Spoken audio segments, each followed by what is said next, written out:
Hello students, welcome back to O2S academy. तो जैसे कि आप जानते हैं कि डेली के करंट अफेयर्स को हम MCQs के द्वारा प्रैक्टिस करते हैं और रोज़ के हम 10 MCQs प्रैक्टिस करते हैं जो कि आपके एग्जाम पॉइंट ऑफ व्यू से बहुत ज़्यादा इंपॉर्टेंट रहते हैं।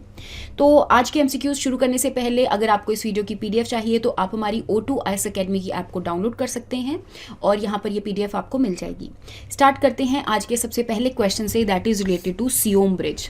तो सियोम ब्रिज जो है रिसेंटली न्यूज़ में था, वो इसलिए था क्योंकि हमारे जो डिफेंस मिनिस्टर हैं राजनाथ सिंह जी, इन्होंने इस ब्रिज को इनॉग्रेट किया है। इस ब्रिज को बनाया गया है BRO द्वारा, that is border road organisation के द्वारा बनाया गया है, जो कि हमारे बॉर्डर एरियाज़ पे इंफ्रास्ट्रक्चर डेवलप करने के लिए रिस्पॉन्सिबल रहती हैं। कौन सी स्टेट में बनाया गया है? अरुणाचल प्रदेश में बनाया गया है, तो इसके बारे में आपको याद रखना है। नेक्स्ट क्वेश्चन के बारे में बात कर लेते हैं, that is related to next exam. तो जैसा कि आप जानते हैं कि MBBS में एडमिशन लेने के लिए नीट एग्ज़ाम को क्लियर करना पड़ता है, that is national eligibility entrance test. In the same way MBBS complete करने के बाद भी एक एग्जिट एग्ज़ाम को क्लियर करना पड़ता है, जिसके बाद ही कोई भी जो MBBS जिसने कोर्स किया है उसके बाद ही उनको लाइसेंस या फिर पोस्ट ग्रेजुएट के अंदर जो सीट है वो मिलती है। तो इसी के रिगार्डिंग आपको 3 स्टेटमेंट्स प्रोवाइड करी गई हैं, आपने इसमें से करेक्ट स्टेटमेंट को आइडेंटिफाई करना है। जैसे कि अगर मैं नेक्स्ट एग्ज़ाम के बारे में बात करूं तो चाहे वो कोई इंडियन मेडिकल ग्रेजुएट हो या फिर कोई एक फॉरेन मेडिकल ग्रेजुएट हो, दोनों को नेक्स्ट 1 लेवल का जो एग्ज़ाम है ये देना पड़ेगा। दैट मीन्स MBBS करने के बाद जो एग्जिट एग्ज़ाम है ये देना पड़ेगा, उसके बाद ही वो इंटर्नशिप करने के लिए एलिजिबल रहते हैं। फिर नेक्स्ट आ जाता है आपका नेक्स्ट 2 एग्ज़ाम। अगर ये जो पर्सन है नेक्स्ट 2 एग्ज़ाम को क्लियर कर लेता है तभी इसको पोस्ट ग्रेजुएट के अंदर सीट मिल सकती है, या फिर MBBS के बाद जो लाइसेंस मिलता है तभी इसको मिल सकता है। अगर नेक्स्ट 2 एग्ज़ाम क्लियर नहीं होता है तो दोबारा से इस पर्सन को नेक्स्ट 1 लेवल का जो एग्ज़ाम है वो दोबारा क्लियर करना पड़ेगा। तो ये कुछ चीज़ें हैं जो कि नई इंट्रोड्यूस करी गई हैं मेडिकल, जो भी आपके मेडिकल कोर्सेज है उसके अंदर। तो इसी के रिगार्डिंग जो 3 स्टेटमेंट्स हैं, अगर मैं इसके बारे में बात करूँ तो जैसा कि थर्ड स्टेटमेंट है कि फॉरेन जो ग्रेजुएट है नेक्स्ट एग्जाम क्लियर करने के बाद उनको लाइसेंस मिल जाएगा ताकि वो प्रैक्टिस कर सकें, तो थर्ड स्टेटमेंट आपकी करेक्ट हो जाएगी।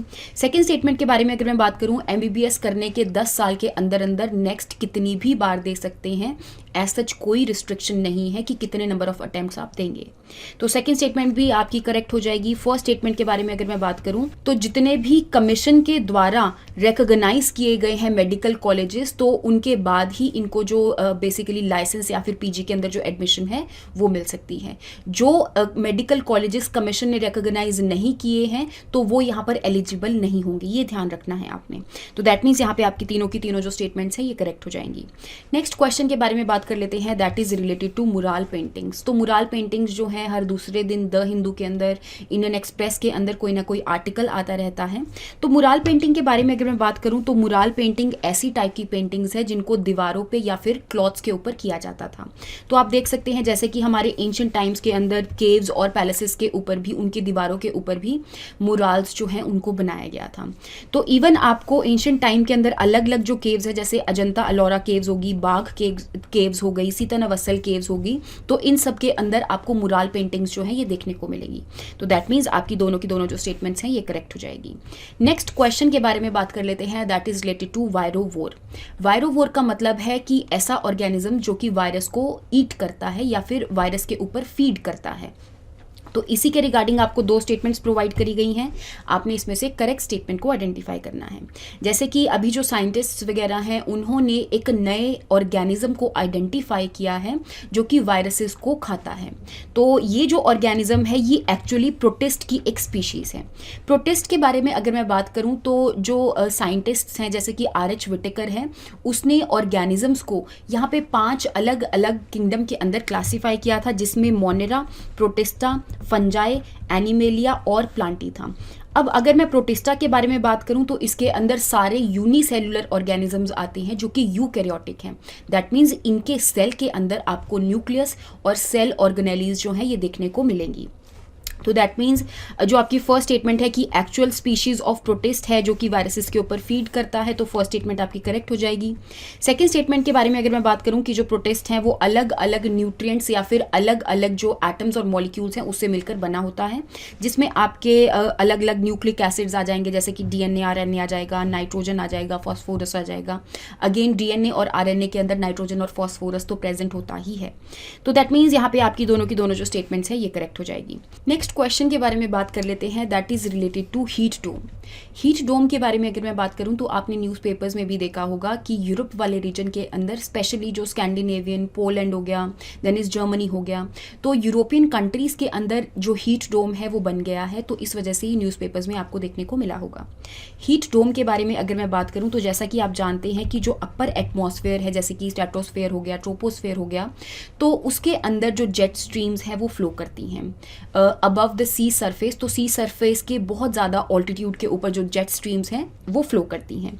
तो क्योंकि यहाँ पे जेट स्ट्रीम्स जो है वो फ्लो कर रही हैं, तो उसकी वजह से यहाँ पे जो कोल्ड एयर है वो एक तरह से अर्थ के पोल्स को सराउंड कर रही है। तो उसकी वजह से होता क्या है कि एक जो हाई प्रेशर एरिया है वो बन जाता है, और जिस टाइम पर भी सन जो है वो यहाँ पर सरफेस को हीट करेगा, तो हीट करने की वजह से जो हवा है वो गर्म हो जाएगी और ऊपर राइज करेगी। लेकिन ऊपर राइज तो करेगी, तो ऊपर से जो हाई प्रेशर एरिया है वो यहाँ पे वार्म एयर को नीचे को पुश करने लगेगा, जिसकी वजह से यहाँ पर एक ऐसा एरिया बन जाएगा जिसके अंदर बहुत ज़्यादा गर्म हवा जो है वो इसके अंदर कलेक्ट हो जाएगी। तो दैट मीन्स ये जो डोम लाइक स्ट्रक्चर जो बना है, तो इसी को ही हम हीट डोम के नाम से जानते हैं। तो इसी के रिगार्डिंग आपको यहाँ पे दो स्टेटमेंट्स प्रोवाइड करी गई हैं, आपने इसमें से करेक्ट स्टेटमेंट को आइडेंटिफाई करना है। जैसे कि अगर मैं फर्स्ट स्टेटमेंट के बारे में बात करूं तो यहाँ पे हाई प्रेशर एरिया जो है वो यहाँ पे वार्म एयर को सराउंड कर लेता है, तो लो प्रेशर एरिया सराउंड नहीं करता। तो फर्स्ट स्टेटमेंट आपकी इनकरेक्ट हो जाएगी। सेकंड स्टेटमेंट के बारे में अगर मैं बात करूं कि हीट डोम जो है वो जेट स्ट्रीम से रिलेटेड है, क्योंकि जेट स्ट्रीम्स जो फ्लो कर रही हैं उसकी वजह से ही आसपास का जो एरिया है वो हाई प्रेशर एरिया बन जाता है, और अल्टीमेटली ये हीट डोम बनाने में रिस्पॉन्सिबल रहता है। तो दैट मीन्स आपकी जो सेकंड स्टेटमेंट है ये करेक्ट हो जाएगी। नेक्स्ट क्वेश्चन के बारे में बात कर लेते हैं, that is related to banking ombudsman scheme. तो इस स्कीम के बारे में अगर मैं बात करूं तो इस स्कीम के अंदर ये है कि जितने भी हमारे बैंक्स हैं उनके अंदर ऐसे ऑफिशियल्स को अपॉइंट किया जाता है ताकि यहाँ पे कंज्यूमर्स की जितनी भी कंप्लेंट्स हैं उनको सॉल्व किया जा सके। तो ये जो स्कीम है वो एक पर्टिकुलर सेक्शन के तहत आई थी और एक पर्टिकुलर एक्ट के द्वारा ही लॉन्च करी गई थी, जैसे कि section 35A of banking regulation act 1949। और इवन यहाँ पे जो ऑफिशियल्स हैं उनको आरबीआई के द्वारा अपॉइंट किया जाता है, ना कि सेंट्रल बैंक के द्वारा अपॉइंट किया जाता है, ताकि यहाँ पे कस्टमर्स की जितनी भी कंप्लेंट्स हैं उनको रिजॉल्व किया जा सके। तो दैट मीन्स यहाँ पे आपकी जो फर्स्ट स्टेटमेंट है वो करेक्ट हो जाएगी। सेकंड स्टेटमेंट इज इनकरेक्ट, क्योंकि सेंट्रल गवर्नमेंट अपॉइंट नहीं करती, आरबीआई के द्वारा ही ये जो ऑफिशियल्स हैं इनको अपॉइंट किया जाता है। नेक्स्ट क्वेश्चन के बारे में बात कर लेते हैं, that is related to Asian Pacific postal union. तो एशियन पैसिफिक पोस्टल यूनियन के बारे में बात करूं, स्पेशली एशिया और पैसिफिक वाले रीजन में, या फिर आप बोल सकते हैं ऑल ओवर दी वर्ल्ड वाले रीजन में पोस्टल सर्विसेज को एक तरह से कंट्रीज के बीच में कोऑपरेशन करने के लिए इस ऑर्गेनाइजेशन को 1981 के अंदर बनाया गया था। तो दैट मीन्स आप देखेंगे कि ये एक यूनाइटेड नेशन की स्पेशलाइज्ड एजेंसी भी है। तो अब ये न्यूज़ में इसलिए थी क्योंकि यहाँ पे 2023 के लिए जो एशिया पैसिफिक पोस्टल यूनियन के जो चेयरपर्सन है वो यहाँ पे इंडियन मेंबर को अपॉइंट किया गया है, जो कि यहाँ पे विनय प्रकाश सिंह है। तो इनके बारे में आपने याद रखना है, इवन ये एक इंटर गवर्नमेंटल ऑर्गेनाइजेशन है, पब्लिक प्राइवेट पार्टनरशिप नहीं है, जिसके अंदर आपको अलग अलग मेंबर कंट्रीज जो हैं, स्पेशली 32 मेंबर कंट्रीज आपको देखने को मिलेंगी। तो दैट मीन्स यहाँ पे आपकी जो सेकंड स्टेटमेंट है ये करेक्ट हो जाएगी। नेक्स्ट क्वेश्चन के बारे में बात कर लेते हैं, that is related to broadcasting infrastructure and network development scheme. तो रिसेंटली सेंट्रल गवर्नमेंट ने एक स्कीम लॉन्च की है जिसके अंदर जो प्रसार भारती है उसको डेवलप किया जाएगा। तो जैसा कि आप जानते हैं कि प्रसार भारती के अंदर आपको दूरदर्शन और ऑल इंडिया रेडियो के जो स्टूडियोज हैं ये इसके अंडर काम करते हैं। तो इन दोनों को इन्हांस करने के लिए नई नई टेक्नोलॉजीज क्योंकि इंट्रोड्यूस हो चुकी हैं, तो यहाँ पे दूरदर्शन दूरदर्शन और जो आपके ऑल इंडिया रेडियो के जो एफएम्स वगैरह हैं वो भी इन नई नई टेक्नोलॉजीज़ को यूज़ करेंगे, तो उसके रिगार्डिंग जो फंडिंग है वो सेंट्रल गवर्नमेंट ने इनको प्रोवाइड करी है।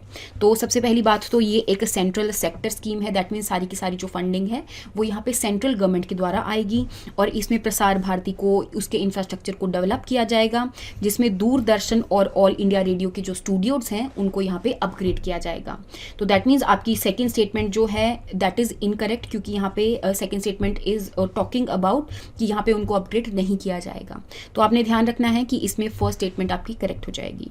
नेक्स्ट क्वेश्चन के बारे में बात कर लेते हैं, that is related to fly ash. Fly ash के बारे में अगर मैं बात करूं तो जैसा कि आप जानते हैं कि कोल की कंबशन होती है, कोल को जलाया जाता है, तो यहाँ पे जो बचे कुचे रेजिड्यूज जो बचते हैं उसको हम फ्लाई ऐश के नाम से जानते हैं। तो स्पेशली आपको फ्लाई ऐश जो है हर एक थर्मल पावर प्लांट के नज़दीक आपको देखने को मिलेगी, और जिस टाइम पे इस फ्लाई ऐश को पानी के साथ मिक्स कर दिया जाता है तो क्योंकि फ्लाई ऐश के अंदर बहुत ज़्यादा हैवी मेटल्स होते हैं तो उसकी वजह से ये सारे के सारे हैवी मेटल्स जो हैं वो पानी के अंदर चले जाते हैं। और स्पेशली जब भी फ्लाई ऐश को पानी में डाला जाता है तो ऐसा माना जाता है कि ग्राउंड वाटर के अंदर जो आपके हैवी मेटल्स की इंटॉक्सिकेशन हुई है वो फ्लाई ऐश की वजह से ही हुई है। तो दैट मीन्स यहाँ पे आपकी दोनों की दोनों जो स्टेटमेंट्स हैं ये करेक्ट हो जाएंगी। लास्ट क्वेश्चन के बारे में बात कर लेते हैं, that is related to colour coded weather warning. तो कलर कोडेड वेदर वार्निंग के बारे में अगर मैं बात करूं तो इंडियन मेट्रोलॉजिकल डिपार्टमेंट इस कलर कोडेड वेदर वार्निंग को देता है। जिस टाइम पर भी वेदर जो है वो खराब होने लगता है तो अलग अलग कलर्स के हिसाब से ये वेदर को सिग्निफाई करता है। फॉर एग्जाम्पल जो ग्रीनिश कलर है कि इतनी ज़्यादा वेदर खराब नहीं है, और येलो में आ जाएगा कि बी अवेयर, आगे आने वाले टाइम में जो वेदर है वो खराब हो सकता है। ऑरेंज आपको दिखाता है कि अब आप प्रिपेयर हो जाओ क्योंकि वेदर बहुत ज़्यादा खराब होने लग गया है, और रेड जो है ये कलर कोड जो है ये बताता है कि अब एक्शन लेने का टाइम आ गया है। तो इसी के रिगार्डिंग सेकंड स्टेटमेंट के बारे में अगर मैं बात करूं, इवन जो ऑरेंज कलर है उस टाइम पर जितने भी रोड हो गया, रेल हो गया, उन सब की डिसरप्शंस जो है वो आपको देखने को मिलेंगी। तो दैट मीन्स यहाँ पे आपकी दोनों की दोनों जो स्टेटमेंट्स हैं वो करेक्ट हो जाएगी। तो आई होप आपको यहाँ तक जो MCQs है उनके बारे में समझ में आया होगा। नेक्स्ट क्लास में हम नेक्स्ट MCQs के साथ मिलेंगे। Thank you so much and have a nice day.